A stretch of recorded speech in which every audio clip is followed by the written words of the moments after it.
What if the man who dealt in cruelty, who wielded pain like a divine right, found that his own instrument of terror had turned against him? What if the silent suffering he inflicted had been heard by something older, something darker than the man himself? This is not just a tale of justice, but of a haunting that began in the sun-scorched fields of Louisiana and ended in a whisper more deafening than any cry. At the heart of it all stood the Rosemore Estate in 1850, a vast plantation that seemed to bleed into the swampy landscape. The rows of white cotton were a deceptive blanket, hiding the misery and endless toil that stained the earth. The air was a suffocating blanket of heat and humidity, a constant reminder of the pain that hung heavy over the land. Jeremiah Flint, the overseer, was as much a part of the landscape as the moss on the oak trees. He was a man made of brittle bone and bitter resentment, his back bent from years of doling out punishment, not receiving it. His voice was as rare as his compassion, and when he did speak, his words cut like a shard of glass. Every day, just as the sun began to warm the earth, Jeremiah would retrieve his whip from its place beside his bed. It was his companion, his tool, a long coil of leather that was as much a part of him as his own hand. But one humid morning in late July, his world tilted. The whip he held was no longer dry leather. It was slick and sticky with a dark, clotted liquid. Blood. He racked his memory, searching for an explanation, but the previous night was a void. He had gone to bed early, hadn't raised his hand to anyone, hadn't heard a single report of defiance. Accusations flew. He blamed the cook, the stable hands, the field boys, forcing them to kneel in the mud as he lifted their shirts, searching for the telltale welts of a fresh lashing. There were none. Not a single mark. Still, out of twisted principle, he lashed 2 boys just to feel the familiar bite of the leather. That night, he drank himself into a stupor, locking his door with a trembling hand, convinced he had outsmarted whatever trick had been played on him. But the next morning, the whip lay on the floor again, covered in blood, this time thicker, still warm. Whispers began to spread through the quarters like a brush fire. Some said Jeremiah was sleepwalking, a ghost of himself. Others claimed he was so broken he'd started beating himself. But the old ones, the survivors who knew the difference between a man's cruelty and something far older, spoke of a reckoning. They said the whip had been claimed, that blood had memory, and what Jeremiah had done was finally being returned to him. By the 3rd morning, Jeremiah was a ghost of a man himself, his face pale as bleached linen, his hands shaking so violently he could barely hold the whip. The blood was even darker now, a deep rusty red that smelled faintly of copper and smoke. He took it to Mr. Bellamy, the master of the estate, a man who saw his slaves as nothing more than an extension of his crop. Bellamy dismissed his fear, calling it superstition or guilt. "Perhaps a rat," he said flatly. "Or perhaps your soul is finally speaking to you." But Jeremiah had no soul left to speak. He had buried it years ago beneath a mountain of indifference. Yet, as darkness fell, the silence in his room grew louder, his sleep grew heavier, and he swore he heard something whisper his name, a sound like breath moving through water. By the end of the week, the enslaved people on the plantation looked at him with something other than fear. It was a kind of recognition, as if they were looking not at a man, but at a man already haunted. And each dawn, without fail, the whip bled. Adeline had been a part of the Rosemore estate for 7 years, and in all that time, no one knew where she had come from. She had been bought for a mule and a sack of grain from a man with darting eyes and a northern accent. At 16, she was thin as a shadow, her skin the color of burnt molasses, her fingers long and graceful. But it was her silence that set her apart. Not the silence of a frightened child, but a stillness so profound it felt like a force of nature. She never spoke a word, though she breathed and lived and moved among them. The other slaves called her the Hollow One, not out of malice, but with a deep reverence, as if her silence was a shield that no one, not even the cruelest among them, could penetrate. She worked tirelessly, her hands blistering in the kitchens, her knuckles raw from scrubbing laundry. She moved like smoke, a presence that was felt but rarely seen. The white folks on the estate saw her as nothing more than a simple-minded girl, not worth selling, the mistress once sniffed. But in the quarters, Adeline's presence was a weight, a quiet authority that commanded respect. Children avoided her, and grown men looked away when she passed. At night, while others sang to ward off the darkness, she sat alone, staring into the treetops as if listening to a song only she could hear. Jeremiah Flint despised her. Not because of her work ethic, she was flawless, but because she held no fear for him. Her gaze, when it met his, was a mirror reflecting a darkness he had buried deep within himself. He had tried to strike her once, catching her staring into the morning mist at the edge of the cane fields. He had raised his hand, but his arm had frozen, seized by an invisible force, his wrist throbbing for days after. He never raised a hand to her again. Strange things followed Adeline like a faithful shadow. Dogs barked at her for no reason. Lamps flickered when she passed. She was found in places no one had seen her enter, in locked pantries, or standing high in the barn loft with her eyes closed, as though she had been carried there by an unseen wind. Some said she never slept, that she wandered the property barefoot at night, whispering to the trees. But when asked, she would only stare back, mute and unreadable. An old woman named Elsie, who had survived a lifetime of cruelty, placed a bowl of salted water at her cabin door as a ward against whatever walks with her. It wasn't fear that Adeline inspired, but a reverent dread, like the silence just before a storm. Something was being held back by her silence, restrained by a force no one understood. Then came the night the sky broke open, the thunder so loud it rattled the windows. In the morning the stable boy was found catatonic, mumbling Adeline's name. His eyes were wide with a terror that no one could reach. When Jeremiah demanded answers, the others stayed silent. Only Caleb, an old field hand, dared to speak. He leaned in close and whispered, "She speaks to things we can't see." And now they're listening. That morning, for the first time, the blood on Jeremiah's whip was not dry. It was fresh, still wet, still warm. By mid-August, Jeremiah Flint no longer trusted his own reflection. It watched him too long, too still, as if waiting for him to blink first. Sleep became a battlefield. Each night he fought to stay awake, a bottle of rye in his hand, the whip his coiled sentry on the floor. But sleep always came, and when it did, it took him whole. The dreams began subtly, shifting shadows behind trees, a shimmering face in the cane fields. Then came the fire, always the fire. He saw the same scene each time, a house in flames, walls caving inward, the muffled screams of children swallowed by the roar of the burning timber. He stood at the fiery heart of the dream, a silent witness to the destruction, holding his whip in one hand and a flickering lantern in the other. But the burning house was not Rosemore. It was a place he had buried in the darkest corners of his memory, a place he had tried to forget.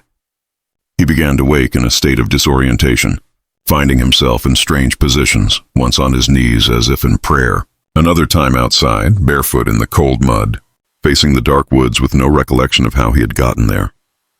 His clothes were soaked, not just with sweat, but with something sticky that clung to the fabric. When he peeled back his shirt, he discovered faint scratches across his ribs, thin lines that seemed to form a language he could not comprehend. He became a ghost in his own life, a man who refused to meet the eyes of his fellow overseers or the slaves under his command. And still, with each new dawn, the whip bled. He took to desperate measures, chaining his door, nailing his windows shut, and sleeping with a pistol beneath his pillow. But none of it mattered. The dreams grew deeper, more vivid. One night he woke up gasping, certain that someone had been standing over him. The air was heavy with a perfume, not the sweet scent from the mistress's room, but something raw and earthy, a mix of crushed leaves and rusted iron. The fragments of memory began to come back, not as thoughts, but as sensations, vile and absolute. He remembered another estate, another fire, another girl. She was not mute then. She was screaming, a sound that tore through the smoke, her voice laced with a curse that made his very bones tremble. He saw himself holding her down, the laughter of others echoing behind him, the flames licking the sky. The lines between his dreams and his waking life began to blur. Once, while lashing a boy in the fields, he saw not the child's face, but his own, staring back at him with blank, accusing eyes. Another time he saw Adeline at the well, her head bowed, and for a fleeting moment he saw her lips moving. He felt a sound that was not heard but experienced, a thundering in his chest. A doctor was summoned from Baton Rouge, a nervous man who declared Jeremiah's condition nerves, or perhaps an old, long-dormant fever. But Jeremiah knew it was neither. The truth was far worse than any fever. The slaves now spoke in hushed tones, not of rebellion, but of reckoning. "The night walks with him now," Caleb, the old field hand, was heard to say, "and the night remembers." The quarters became an eerie place after dark, and even the dogs refused to approach the overseer's cabin, whimpering and backing away from the threshold. And then one night, Jeremiah simply vanished for 6 hours. When he returned just before dawn, he had no memory of where he had been.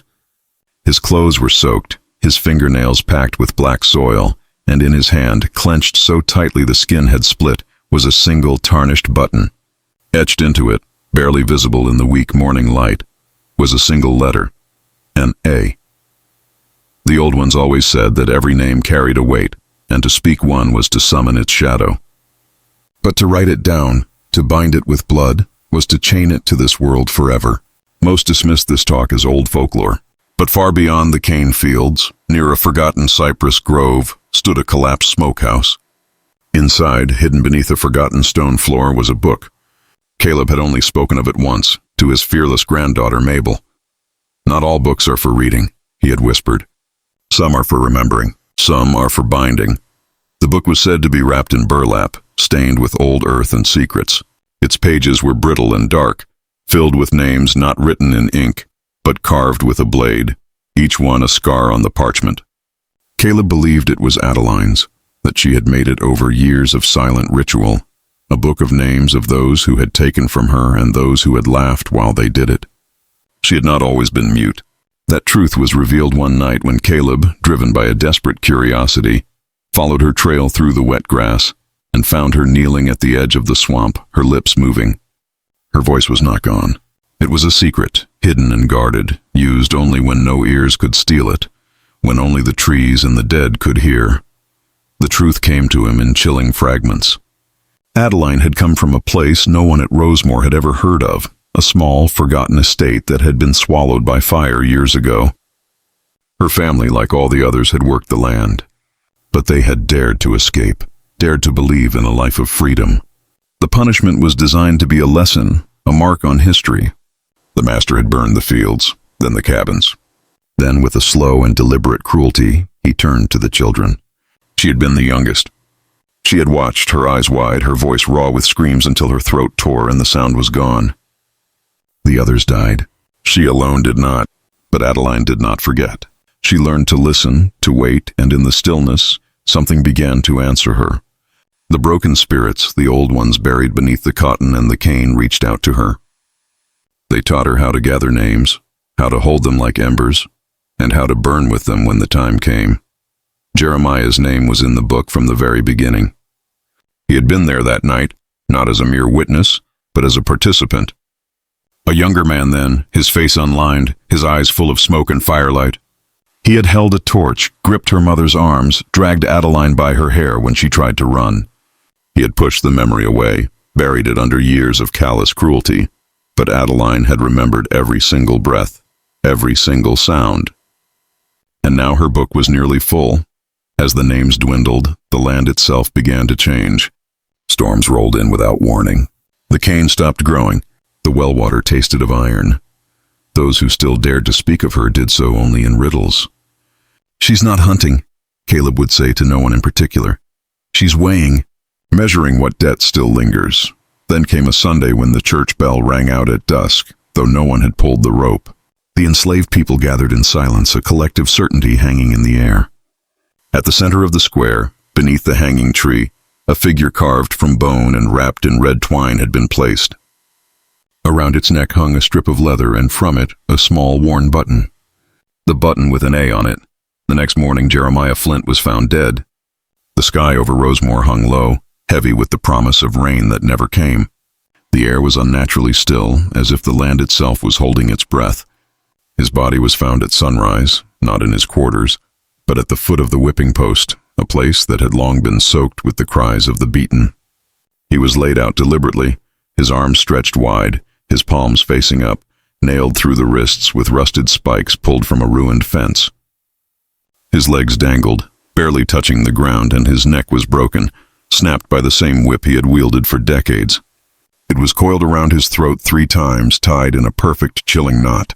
His eyes were gone, not torn out, but simply missing, erased. The overseers whispered of savagery. The master ordered silence. The slaves did not speak at all, but in their stillness there was no fear, only the cold certainty of a debt repaid. Burnt into the wood of the whipping post beside him was a single, unmistakable phrase, the letters uneven, jagged, but clear. She remembers, and she came. Adeline was gone, her bed untouched. Her few possessions, a wooden comb, a worn scarf, a broken brooch, were still in their place, but her presence had vanished like smoke at dawn. No one had seen her leave, no tracks, no sounds, just a sudden absolute absence. Search parties were sent out half-heartedly. The master insisted she be found, but no one truly believed she would be. Some said she had escaped into the swamps, guided by spirits, swallowed by the moss-draped trees.